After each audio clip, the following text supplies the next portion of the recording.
አማራና በትግራይ ክልል ሙሉ በሙሉ በኦሮሚያ ክልል በከፊል እንዲሁም በቤንሻንጉል ጉሙዝ ክልል መተከል ዞን ያለው የምርጫ አስቻይ ሁኔታ ካልተስተካከለ ከምርጫ ራሳችንን ልናገል እንችላለን ሲል ገለጸ።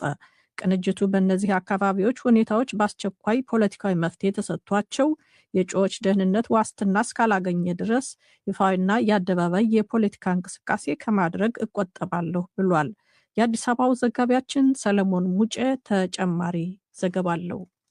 ትብብር ለኢትዮጵያ አንድነት ባጭሩ ለኢትዮጵያ የተባለው የአራት ፓርቲዎች ቅንጅት እጩዎችና አባላትን አደጋ ላይ የጣሉ ምርጫውን አስቻይ የማያደርጉ ሁነቶች በአስቸኳይ ይፈቱ ሲል ትናንት ባወጣው መግለጫ አሳስበዋል። ምንም እንኳን መንግስት ለድርድር ዝግጁ መሆኑን ደጋግሞ ቢገልጽም ከታጣቂ ኃይሎች ጋር ችግሮችን በድርድር ለመፍታት ፍላጎት አላሳየም ያለው ይህ ቅንጅት ለጥያቄያችን ጆሮ ዳባ ልበስ በማለት ሀገር እርስ በርስ ጦርነት ውስጥ ባለችበት ሁኔታ ወደ ምርጫ እየተንደረደረ ይገኛል ሲልም ከሷል። እንዲያም ሆኖ ቅንጅቱ ለጀመረው ሰላማዊ የፖለቲካ ትግል ቁርጠኛ ስለመሆኑም ገልጿል። ከፍተኛ የጸጥታ ችግር ያለባቸው ያላቸው አማራና ትግራይ ክልሎች ሙሉ በሙሉ፣ ኦሮሚያ ክልል በከፊል እንዲሁም በቤንሻንጉል ጉሙዝ ክልል መተከል ዞን ያላቸው ለምርጫ አስቻይነት እጅግ አደጋች መሆኑን ተረድተናል ብሏል። የቅንጅቱ ጸሐፊ ፓርቲ ኢህአፓ ሲሆን የፓርቲው ፕሬዝዳንት አብርሃም ሃይማኖትን በጉዳዩ ላይ ተጨማሪ ማብራሪያ ጠይቀናቸዋል። በተለይ በአማራ ክልል፣ በኦሮሚያ፣ በአፋር ለምሳሌ እጩዎቻችን ራሳቸውን አግልለዋል አንወዳደርም ብለው በራሱ አስቻይ ሁኔታ ባለመፈጠሩ፣ በቤኒሻንጉል፣ በትግራይ በጣም በብዙ ሀገሪቱ ክፍሎች ላይ አስቻይ ሁኔታ እንደሌለ ለምርጫ ቦርድ አስገብተናል በደብዳቤ እንደ ቅንጅት። አሁንም በተለይ አንዳንድ ቦታዎች ላይ ኦፊሻላዊ የሆኑ ማስጠንቀቂያዎች ጭምር በታጣቂዎች እየመጡ ነው እና አባላት ህይወት፣ የእጩዎችም ህይወት አደጋ ላይ እንደሆነ በግልጽ እየታየ ነው እና በዚህ ሁኔታ ውስጥ የሚደረግ ምርጫ ነጻ ፍትሃዊ ነው ተብሎ አይታመንም ብለን ስላመንን ይህን መግለጫ አውጥተናል። ከተቻለ ምርጫውን ማራዘም ነው በእነዚህ አካባቢዎች እና በሌሎች። ቅድሚያ መሰጠት ያለበት ለፖለቲካ እስረኞች፣ ለህሊና እስረኞች፣ ለጋዜጠኞች፣ የታሰሩ ሰዎች በአስቸኳይ መፈታትና ጦርነቱ በድርድርና በውይይት መፈታት እንዳለበትም ጥሪ አቅርበናል። ቅንጅቱ በተለይ አማራ ክልል የጦር አውድማ ተብሎ በሚገለጥ ሁኔታ ውስጥ ስለመሆኑና ንጹሐን ዜጎች በከባድ መሳሪያ ጭምር እየተገደሉ መሆኑ በብርቱ እንዳሳሰበው ገልጿል። ሁኔታዎች በአስቸኳይ ፖለቲካዊ መፍትሄ ተሰጥቷቸው የእጩዎቻችን ደህንነት ዋስትና እስካላገኘ ድረስ በተጠቀሱት አካባቢዎች ለመንቀሳቀስ ስለሚከብደን ይፋዊ የአደባባይ የፖለቲካ እንቅስቃሴ ከማድረግ እንቆጠባለን ሲልም አሳስበዋል። ሁኔታዎች የማይስተካከሉ ከሆነ መንግስት ለድርድርና ለንግግር ዝግጁ የማይሆን ከሆነ እና አሁንም የምናደርገውን ጥሪ እንደለመደው ጆሮ ዳባ ልበስ ብሎ ንቆን የሚያልፍ ከሆነ በቀጣይ የምንወስዳቸው እርምጃዎች ራሳችንን እስከ ማግለል የደረሰ እርምጃ ልንወስድ እንችላለን ከምርጫው። ነገር ግን ትኩረት ተሰጥቶ አስቻይ ሁኔታዎች እንዲፈጠሩ፣ ችግሮች እንዲፈቱ መፍትሄ በጋራ የሚፈለግ ከሆነ የምንቀጥልበት ይሆናል። ይሄ ማለት የኢህአፓ ብቻ አይደለም፣ እንደ ኢህአፓም እንደ ቅንጅትማ።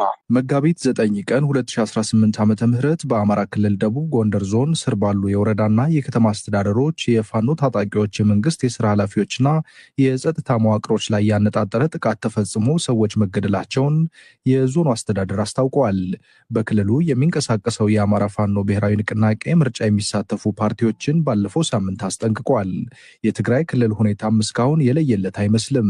የኢትዮጵያ ሀገራዊ ምክክር ኮሚሽን የክልሉን የምክክር ሂደት ማካሄድ አልቻለም። ኮሚሽኑ በአዲስ አበባ ከተማ ከሚገኙ እንዲሁም ከትግራይ ክልል የተለያዩ የህብረተሰብ ክፍሎች በመወከል የሚወጡ ወኪሎችን በማሳተፍ የአጀንዳ ማሰባሰብ ስራን አዲስ አበባ ውስጥ ለማድረግ መወሰኑን ትናንት አስታውቀዋል። የኢትዮጵያ ብሔራዊ ምርጫ ቦርድ ከየካቲት 28 እስከ መጋቢት 10 ቀን 2018 ዓ.ም ባከናወነው የመራጮች ምዝገባ ለሰባተኛው ጠቅላላ ምርጫ 18.5 ሚሊዮን መራጮች መመዝገባቸውንም ባለፈው ሳምንት አስታውቋል። ለዲደብሊው ሰለሞን ሙጬ ነኝ ከአዲስ አበባ። ወደ ሁለተኛው ዘገባችን ስናልፍ ይሄም በምርጫ ላይ ያተኮረ ይሆናል። በአማራ ክልል የታጠቁ አካላት በዘንድሮው የኢትዮጵያ ምርጫ ተሳትፎ ላይ ማስጠንቀቂያ ከሰጡ ከሳምንት በኋላ ከትናንት በስቲያ ሰኞ ከኦሮሚያ ክልል የሚንቀሳቀሰው የኦሮሞ ነጻነት ሰራዊት ኦነግም ምርጫውን ተአማኒነት የጎደለው ሲል ገልጿል። በሁለቱ የሀገሪቱ ትልልቅ ክልሎች የሚንቀሳቀሱ ታጣቂ ኃይሎቹ በየፊናቸው ያወጧቸው መግለጫዎች ፍጹም ሰላማዊ አውድ የሚፈልገውን የምርጫ እንቅስቃሴ ላይ አሉታዊ አሉታዊ ገጽታ መደቀኑን በምርጫው እንቅስቃሴ እያደረጉ የሚገኙ የተቃዋሚ ፖለቲካ ፓርቲዎች አስታውቀዋል። የአዲስ አበባው ዘጋቢያችን ስዩም ጌቱ ዝርዝሩን ተከታትሎታል። ታጣቂ ኃይሎቹ ያወጡትን የማስጠንቀቂያ መግለጫ ተከትሎ አባሎቻቸውና እጩዎቻቸው ከፍተኛ ስጋት ውስጥ መግባታቸውን ገልጸው አስተያየታቸውን የሰጡን የትብብር ለኢትዮጵያ አንድነት ፓርቲ ፕሬዝዳንት አቶ አብርሃም ጌጡ አስቸጋሪ ያሉት የጸጥታ ሁኔታን ተከትለው በጊዜያዊነት እንደ ትብብር በመላው የአማራ ክልል ከፖለቲካ እንቅስቃሴ መታቀባቸውን አስረድተዋል። እንደምታውቀው ታጣቂ ኃይሉ ከፍተኛ የሆነ ማስጠንቀቂያ የሰጠበት ሁኔታ አለ። በዚች አካባቢ ምርጫ ማድረግ አይደለም መንቀሳቀስ ካርድ የሚያወጣ ጭምር ነው ማስጠንቀቂያ የተሰጠው። በቀጥታ እርምጃ እንወስዳለን ያለ ታጣቂ ኃይል። ስለዚህ በዚህ ሁኔታ ላይ እኛ እንደ ተቃዋሚ አማራጭ ሀሳብና ፕሮግራም እንኳን ፖሊሲ ብቀርብ በዚህ አውድ ላይ ሆነ እንዴት ምርጫ ታደርጋለህ ነው። ስለዚህ ያለን አማራጭ ምንድን? አባሎቻችን ተመራጮቻችን አደጋ ላይ በሚያጋልጥ ሁኔታ ከመሄድ ይልቅ ቢያንስ እዚህ አካባቢ ያለውን ነገር ሆልድ ማድረግ ባለበት እንዲቆም ማድረግ ነው። ቅስቀሳዎችን አናደርግም። ተመራጮቻችን ማስተዋወቅ አንፈልግም። ምክንያቱም ህይወታቸውን ሊያጡ ይችላሉ። አባሎቻችን ማስፈራሪያና ዛቻ እየደረሰባቸው ነው፣ የሚደርስላቸው የለም። ስለዚህ የእነሱን ህይወት አስዘን ወደ ምርጫ የምንገባበት ምንም ምክንያት የለም። ምርጫ ሰላም ነው። ምርጫ ሀሳብ ነው። ብታደርገው ያው ለህዝብ ብለህ ነው። ጦርነት ባለበት ሁኔታ ላይ ሆነ ያን ብታደርግ የሚገኝ ነገር የለም። ምንም እንኳን እኛ በጽኑ በሰላማዊ ትግልና በምርጫ ብናምንም ይህን ነገር ማድረግ የማንችልበት ሁኔታ ላይ ሆነ የሚፈጠረው ነገር የቅንጅታችን አባሎችና አመራሮች ተመራጮች ችግር ውስጥ የሚገቡበት ሆኖ ስላገኘ ነው። ያለን አማራጭ ፖለቲካዊ እንቅስቃሴውን ለጊዜው እንዲሆን ትተን ሰላም የሚመጣ ከሆነ ተዘጋጅተናል፣ ተደራጅተን ያለን ውዱ የሚፈቅድልን ከሆነ እናደርጋለን በሚል ለጊዜው ግን ሆልድ አድርገነዋል። ለጊዜውም ቢሆን ያን እንቅስቃሴ ማቆም የሚለውን ወስነናል።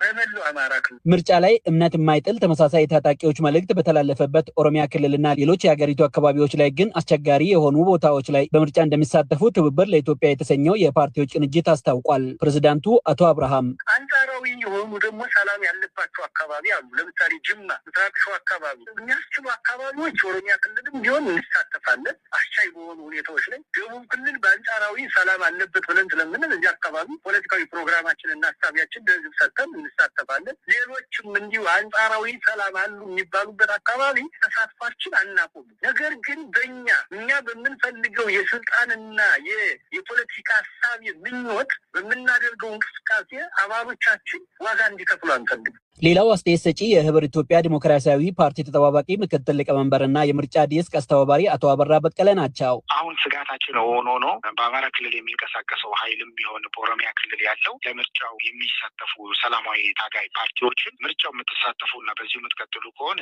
ግልጽ የሆነ መልእክት አስቀምጧል። የምትቀጥሉ ከሆነ ከጠላት ጋር ፈርጄ ጠላት የሚለውን ሴንስ ያው በትምህርት ጥቅስ ውስጥ ይሁንና ከጠላት ጋር ፈርጄ አጠቃቸዋለሁ፣ በቀጥታ እርምጃ ወስድባቸዋለሁ የሚል እንድምታ ያለው መግለጫ ከግራና ከቀኝ ወጥቷል። የአማራው ቀደም ብሎ ወጥቷል። አሁን ደግሞ በኦሮሚያ በኩል ያለውም ኃይል ወጥቷል። ከአግባብ አንጻር ስንመለከተው ሜሪት የሚሆን ነገር አይደለም። የትኛውም ኃይል ግን በኢትዮጵያ ዲሞክራሲያዊ ፓርቲ እንደ አንድ አመራር እንደ አንድ ዜጋ የሌላ ሀሳብ ስላልተቀበልክ አጠቃለሁ ብሎ የሚነሳ ሀሳብ ተገቢ ነው ብዬ አልወስድም። ከሰሞኑ ለዶይቼ ቬለ አስተያየታቸውን የሰጡ የኦሮሞ ነጻነት ግንባር ኦኔግ የስነ ምግባርና ቁጥጥር ሊቀመንበር አቶ አለማየሁ ድሮ የጸጥታ ሁኔታ በሚያሰጋቸው አካባቢዎች ላይ የምርጫ ቅስቀሳ ለማድረግ ቴክኖሎጂን ልንጠቀም እንችላለን ብለዋል። ሪስክም ባለበት ቦታ ላይ ከርቀትም ቢሆን በመቅረብም ካምፔኑን ማካሄድ የሚችሉበት ሁኔታ ለማመቻቸት እየሞከርን ነው። ዶይቼ ቬለ የፖለቲካ ፓርቲዎቹ አሉብን ስላሉት ስጋት ከሁለቱ ክልሎች መስተዳድሮችና ከብሔራዊ ምርጫ ቦርድ አስተያየት ለማግኘት ያደረገው ጥረት አልተሳካም። ምርጫ ቦርዱ ከዚህ በፊት በሰጠው መግለጫ ግን የሀገሪቱን የምርጫ አስቻይነት ሁኔታን በአረንጓዴ፣ ቢጫና ቀይ ምልክቶች ከፋፍለው በዚሁ መሰረት እንደሚሄድበት ማሳወቁ ይታወሳል።